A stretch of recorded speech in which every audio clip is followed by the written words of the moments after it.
SCP-280 is a Keter-class SCP. It is also known as Eyes in the Dark. Has been abandoned for going on 2 decades. And as with any place that's been left uninhabited for this long, rumors tend to spiral.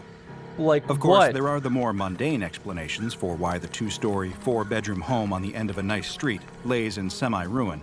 Black mold, asbestos, rising house prices. But those weren't the stories that most people told. Everyone in the neighborhood knew what really happened. What All those happened years there? ago, the family that lived there had been murdered. Oh, it's Harry Potter. And the killer was never caught. Oh. The 3 young paranormal investigators It's with Avada EMF Kedavra. readers in their hands and GoPro cameras mounted on their hard hats know all about this. They approach the house in the dead of night, mumbling commentary for the recordings. If the old house really is as haunted as everyone says it is, then they could be in for something really good here. Their subscribers always loved brand new paranormal content. They use a crowbar. Wait a second, guys. Why does this kind of remind me of like Sam and Colby or even Beck Bros? Sometimes on our Beck Bros channel, we'll investigate spooky, scary, haunted houses. And usually, you know, we don't run into anything that bad. But I have a feeling these guys are going to run into one of the most dangerous, most aggressive SCPs of all time. To breach the front door and head inside. It's everything you can expect from a house that had been abandoned for 17 years. Dust, cobwebs, just says and boo on graffiti the wall. abound. Broken bottles scattered across the floor. Someone has scrawled, "Welcome to Hell," above the door in faded Sharpie. It all plays perfectly for the cameras. Paranormal content gold. All of them turn on their flashlights, generously provided to them by one of their sponsors, of course. What the But in heck, this dude? They got particular 14 million situation, views? They have no idea just how These guys are valuable big their shots. product really is. After all, there are some frightening things that hide in the dark. The leader of the trio begins ascending the stairs, narrating into his helmet cam, giving the more popular version of the house's legend.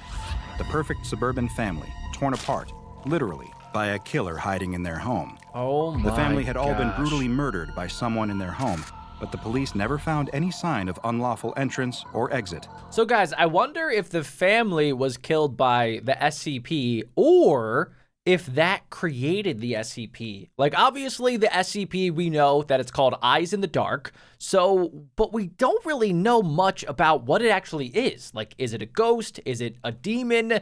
Is it actually just like 2 eyeballs floating in the dark? And also, if it is, how does it actually like damage people? How does it murder people? I'm just really curious about how this SCP is such a dangerous Keter-class SCP that has to be contained at all costs. There were no clues to the killer's presence whatsoever, in fact. It was as if they were a ghost, a vapor. It was almost as though whoever killed the family had always been in that house, and even after the murders were committed, they never left the place either. So they probably As he got tells the killed story, by the lead SCP. investigator starts to feel a little nervous.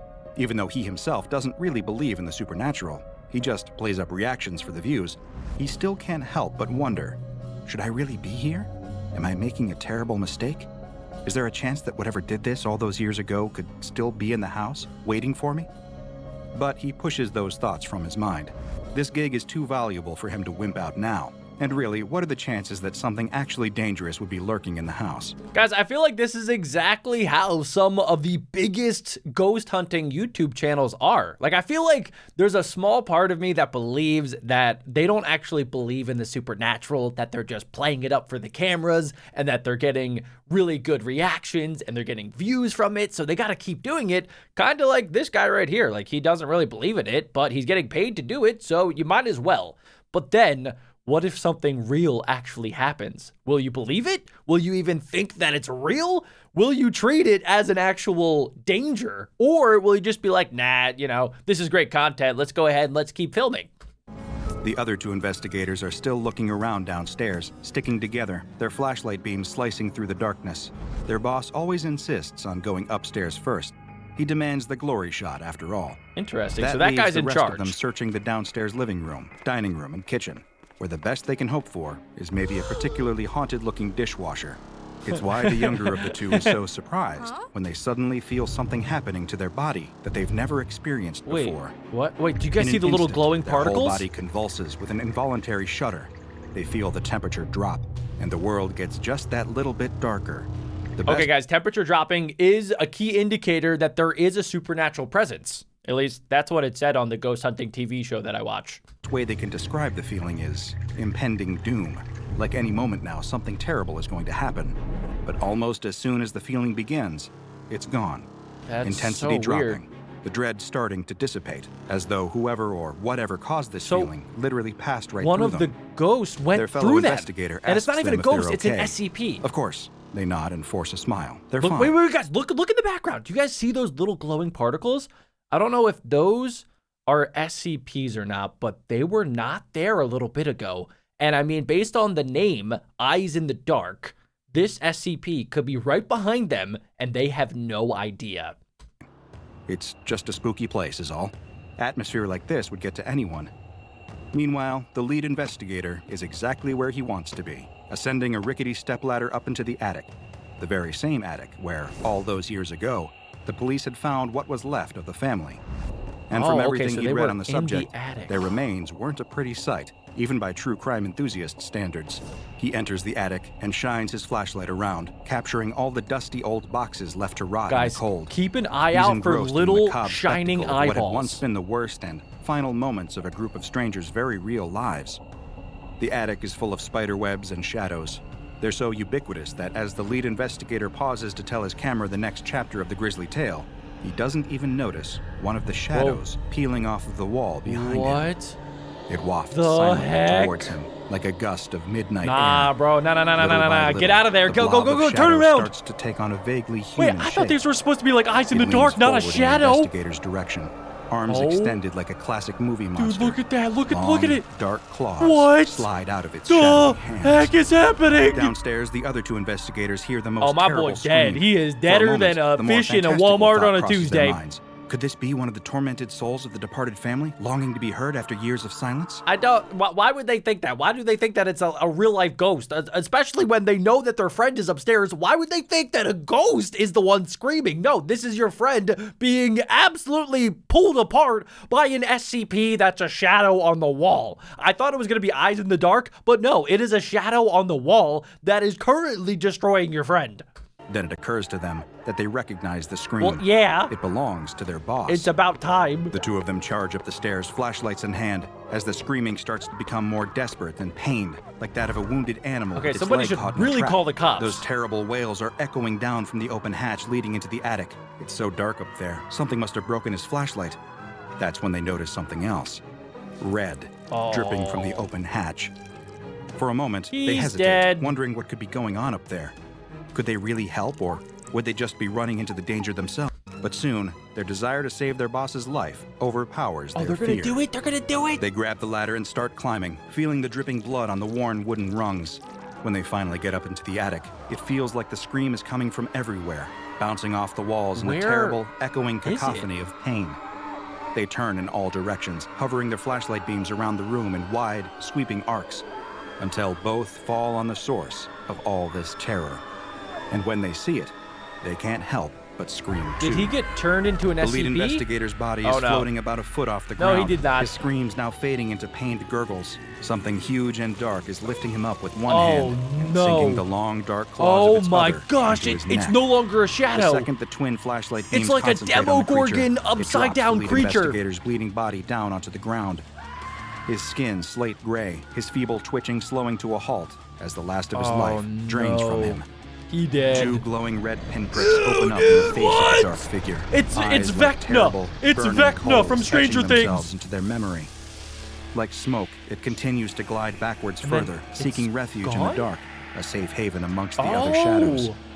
By this point, So it the doesn't two surviving like investigators light. know there's nothing they can do for their boss anymore. All that's left is to get out and survive. They have to save themselves. They turn, wasting no time running towards the exit. They don't notice it, but the second they turn the beams of their flashlights away, the shadow's terrible eyes disappear, and it starts Interesting. advancing towards them again. So its claws those were the eyes outstretched in the and dark. grasping for them with awful Oh fury. my god, oh my god, oh my god. Shine the shadow flashlight. creature grabs Shine the at their flashlight. heads as they make their final leap for the Oh, exit. gotcha, hat. However, all the monster can pull away Okay, so are that's the helmets Jake and Paul helmet as an cams as they SCP. scramble down the ladder and then down the stairs, running at speeds they didn't even think possible as the shadow slithers down behind them. It doesn't give up. It wants their Seriously, lives. use the It wants flashlight. their What are we warm doing right human now? blood on its claws. What are we doing? Use They the clear flashlight. threshold of the accursed house and keep running to their car. Can it come One looks outside over of their the house? shoulder and sees the shadow leave the house, Seriously? gaining on them. Both claws Dude, outstretched and ready to rend their flesh. Bro. The two climb No, into no, their no, no, car. no, no, They turn- see turn- the turn shadow on lights. coming Turn towards on your their window. headlights. It's moving Turn on so the car. quickly, Turn on the only car. a few feet away now. Put It's the getting keys in closer, the ignition and closer, turn that thing on. Closer. Ignition. Please, The yes, car yes, starts up turn and on the lights. driver Turn smashes on the pedal lights. down. What are They we take doing? off, quickly accelerating up to illegal They're speeds panicking right as now. the shadow They have no idea continues what to do. chase, slowly getting smaller and smaller in the rearview mirror. Oh my A gosh, distant did they nightmare. did they A escape? terrible, dark ghost. As it finally disappears, Whew. they feel a moment That of was a safety. close call. But really, only a moment. Because it occurs to them then that they cannot say with any confidence that this monster won't just be waiting for them when they get home. SCP-280, also known as Eyes in the Dark, is one of the more frightening and dangerous anomalies contained by the SCP Foundation. Of course, glorious. it likely won't be causing an XK-class end-of-the-world scenario anytime soon. Well, that's But good. if you happen to run into this nocturnal monster, it's likely to cause an end-of-you scenario. Hey, Dr. and Bob, remove you watch from out the world for with that extreme shadow behind prejudice. you. There's no way of telling just how many lives it claimed before the SCP Foundation finally got it into containment, and perhaps it's best to just not think about it. SCP-280 is a black wraith-like apparition that floats at roughly average human height, with no visible legs or feet, as the wonder lower how you portion can of its contain body this simply thing. fades away before it reaches the ground. In its dormant state, the entity may appear to be little more than a shadow, easily dismissed, especially in dark environments. This comes as a natural result of the being's frightening ability to become intangible at will, and only become physical when it enters a state of active aggression toward a human target. In this intangible state, victims have even been known to walk through the shadowy mass by So accident. it did go While through this them. doesn't lead to any detrimental physical effects, victims report that being inside the creature can lead to heightened Pause. states of anxiety, fear, and dread. Despite its body being wholly composed of an unidentifiable black matter, when exposed to light, the creature does begin to express a pair of glowing dots on its head similar to eyes, hence its frightening nickname. However, all tests indicate that these eyes aren't actually functional. Instead, they appear to be a Oh. kind of defensive measure, like false eyes on the carapace of an insect. Ah, These eyes interesting. are never shown So when they're meant to scare SCP-280 you. is advancing towards a victim, only when it is in retreat, though this is only one of the entity's several defensive responses. If an area where the creature is residing becomes fully illuminated, or a sudden flash of extremely bright light is It can directed against it, teleport. then it will immediately dematerialize and appear in a different area. Whoa. The one positive thing that can be said about the hunting patterns of SCP-280 is that they're relatively predictable. The entity, it seems, only has an interest in human beings. When it selects Well, a that's target, good. it will pursue them I guess. relentlessly, approaching in its intangible form with its arms extended in what many describe as a sleepwalker pose. In this state, you may finally notice 280's claws, long, thin, and razor sharp. It may silently approach while the victim is turned the other way, or while they sleep soundly in bed, Oh, that or is even when they're paralyzed in fear at terrifying. the very sight of it. When Okay. SCP-280 closes the distance, it will begin to rip and tear at its victims with its claws, That's causing what massive happened physical trauma to the and, family. in some cases, death. Wow. Attacks range from 1 to 5 minutes of being relentlessly clawed at by the beast. How did they figure that out? What did the SCP Foundation do? I guess just like every other SCP that they investigate, they use D-class personnel in order to figure out what the SCP does, how it operates, and also how it attacks. So they definitely sacrifice some D-class personnel to figure out that fact. When the attack is over, it will simply expose its eyes, become intangible once more, and escape. You will not be able to overpower the creature. Foundation tests have shown that it has extreme physical strength. So I'm really curious, guys, if it can go intangible, which basically means that it can go through solid objects, how can you contain this thing? Like, obviously, you need to attract it into an area, and then maybe do you have the surrounding area be completely lit up? Is that the only way to do that? So you have to have like pretty much like a box or like a room that is 100% dark, and then the surrounding area needs to be light so that if it does go intangible, it can't leave because then it would just get burned by the light that's around it. That's the only thing I can think of. And it's capable of tearing apart solid steel with little effort. If it can't find any humans to victimize, then it will simply remain dormant, pressing itself up against a wall, in a dark corner, or within some other structure. So it just waits Which is why, for if people ever to you come feel around. nervous about a certain dark corner in a room near you, it is best to remove yourself from the situation as quickly as possible and remain in a brightly lit area. So what Dr. Bob is telling me, that my fear of running out of basements was not irrational. Every single time when I was younger and I had to go into a basement, when I had to turn out the lights, I would sprint up the stairs like I was Usain Bolt, because I had a feeling there was something down there and I did not want to find out what it was. It would perhaps be comforting to believe that SCP-280 is acting on some twisted form of animal instinct. After all, while the results may seem horrific to us, every organism has to eat, right? Well, Is that what sadly, this thing is? isn't the case here. Is it an organism? SCP-280 does not appear to eat, sleep, or breathe to survive. Oh, It never fantastic. consumes any of the matter torn from its victims. So it just The does it best for working fun. theory It is that the sport entity killing. simply enjoys the harm it causes, taking a degree of What perverse is pleasure wrong in with hunting down and SCPs? murdering its targets. There is no better nature to appeal to here. The SCP Foundation's ability to study the creature's biology has also been stunted, in part due to the creature's highly aggressive nature, and also the fact that its selective intangibility makes gaining physical samples almost impossible. Even capturing and containing the creature in the first place came partially out of blind luck. It first came to Foundation attention after a Police series of baffled mysterious by locked murder. door murders in a small Mysterious Mississippi murder. township. In the most recent case, an entire family had been brutally murdered in their home, leaving only one survivor. A traumatized 9-year-old boy named Aw, David, who locked dude. himself in the basement when he started to hear the screaming. Poor little He was so kid. terrified by the things he saw that night that he remained in a catatonic state for weeks afterwards, completely yeah. unresponsive to outside stimulus. I can only imagine. But one like, little detail you're saved his traumatized life. forever. A flashlight was clasped in his white knuckle grip, shining a bright beam of cold, That's white how he light survived. onwards.